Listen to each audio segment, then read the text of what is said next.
Puss in Boots.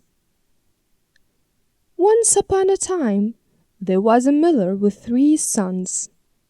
When the miller died, he left his sons the mill, the donkey, and the cat. The oldest son took the mill, and the second son took the donkey. The youngest, who was left nothing but the cat, was miserable. Nevertheless, he was satisfied with his portion and didn't complain. "Do not worry, master," the cat said.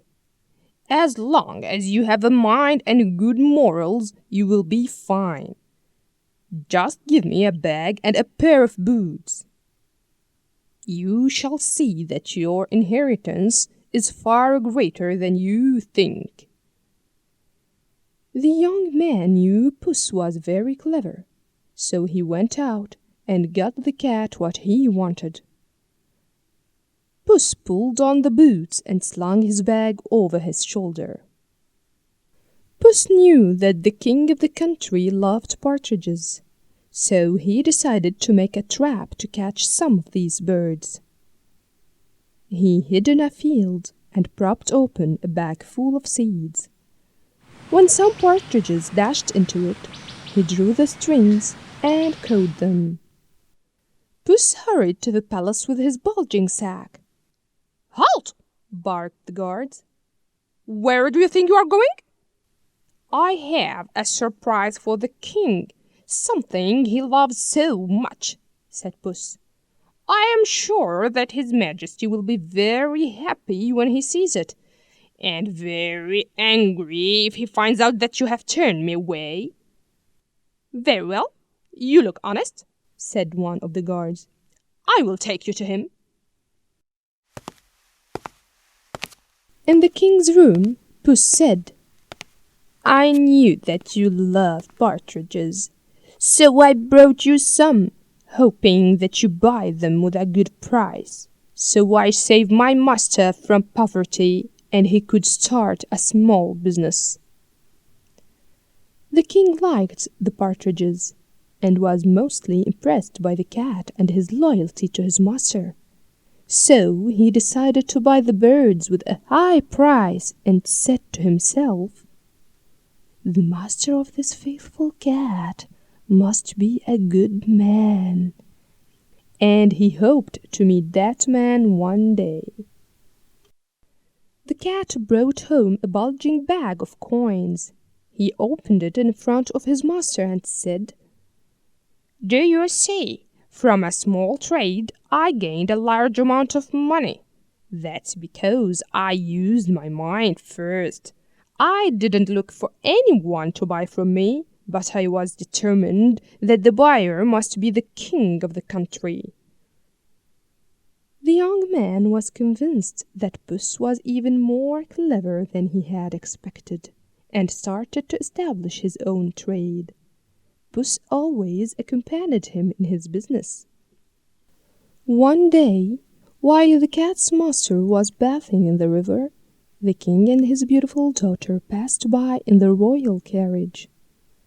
At that moment, the water flow in the river increased. The cat's master was no more able to swim and started drowning. Puss heard his master's screams, so he ran to the royal carriage asking for help. The king recognized the cat and ordered his guards to save the young man and to offer him a royal suit. In his fine new clothes, the miller's son looked so handsome that he impressed the king's daughter.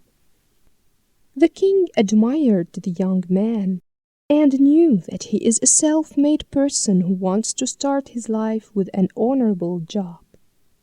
And when he noticed that his daughter admired the young man too, he said, "I will let you marry my daughter, on condition that you save the country from the vicious wizard who spreads evil all around the country."